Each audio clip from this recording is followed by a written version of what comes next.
మన ప్రభువును రక్షకుడైన యేసునామములో మీ అందరికీ నా హృదయపూర్వక శుభాలండి.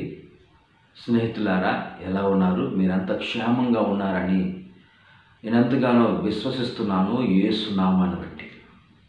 నిజంగా దేవుడు మనల్ని ఈ సంవత్సరంలో మొదటి నెల అంటే జనవరి నెల చివరి వరకు అంటే ఈ రోజు వరకు కూడా ఎంతో భద్రంగా కాపాడుకుంటూ వచ్చాడు. అందును బట్టి దేవునికి సమస్తము మహిమ కలుగునుగాక. స్తోత్రాలు ఆయనకే చెల్లునుగాక. హల్లెలూయా. నిజంగా దేవుడు మనల్ని ఎంతగానో కాపాడుకుంటూ వచ్చాడు. అందుకు మనము దేవునికి కృతజ్ఞత స్తుతులు చెల్లించాల్సిన అవసరం ఎంతైనా ఉంది. ప్రియమైన దేవుని సంగమా, దేవుడు ఈరోజు మనతో ఒక అద్భుతమైనటువంటి విషయాన్ని మాట్లాడడానికి ఇష్టపడుతూ ఉన్నాడు.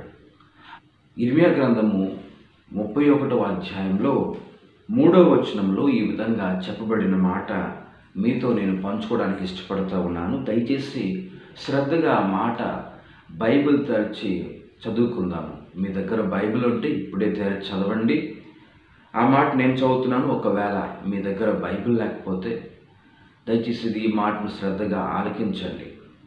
చాలా కాలం క్రిందట యెహోవా నాకు ప్రత్యక్షమై ఇట్లనెను, శాశ్వతమైన ప్రేమతో నేను నిన్ను ప్రేమించుచున్నాను గనుక విడువక నీ ఎడల కృప చూపుచున్నాను.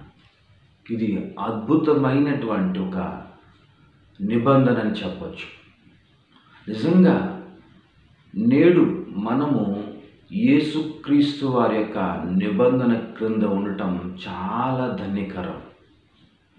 యేసుక్రీస్తు వారి రక్తము చేత కడుగుబడటం చాలా ధన్యకరం. యేసుక్రీస్తు వారి యొక్క ప్రేమ నిబంధన క్రింద మనం ఉండటం ఎంతో అదృష్టం అని చెప్పచ్చు. ఎందుకంటారా? ఆయన ప్రేమ శాశ్వతంగా మనకు ఇవ్వబడింది. శాశ్వతమైన ప్రేమతో నేను నిన్ను ప్రేమించుచున్నాను అంటున్నాడు.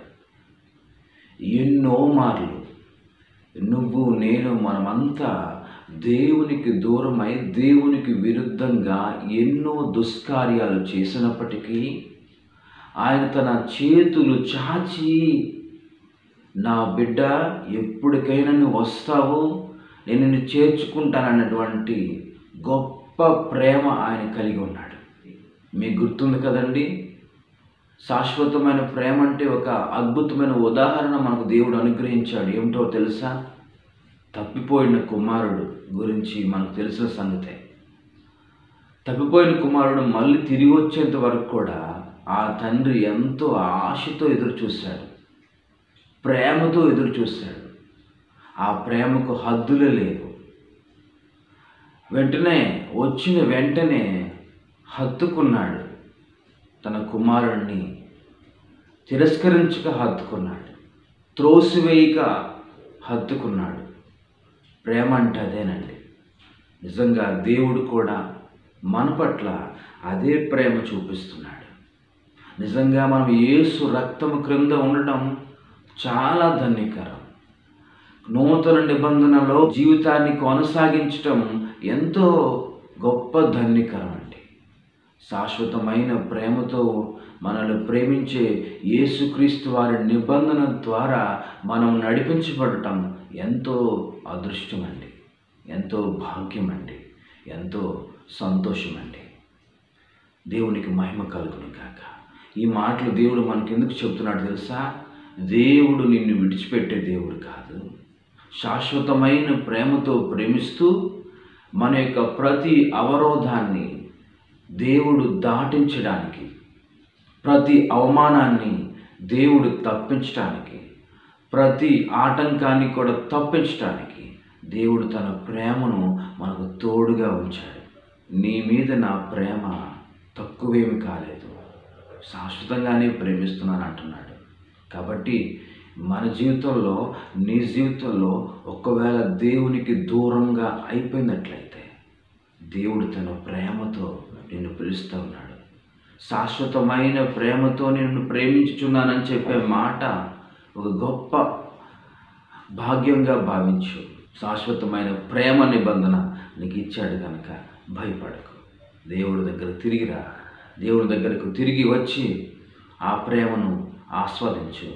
ఆ ప్రేమను పొందుకో.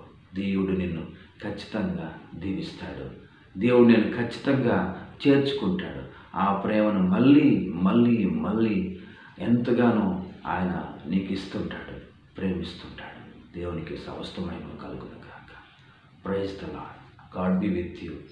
దేవుడు నిన్ను మళ్ళీ ప్రేమిస్తున్నాడు, ఎప్పటికీ ప్రేమిస్తున్నాడు. శాశ్వతమైన ప్రేమతో ప్రేమిస్తున్నాడు. ఆయన ప్రేమ నిబంధన శాశ్వతం.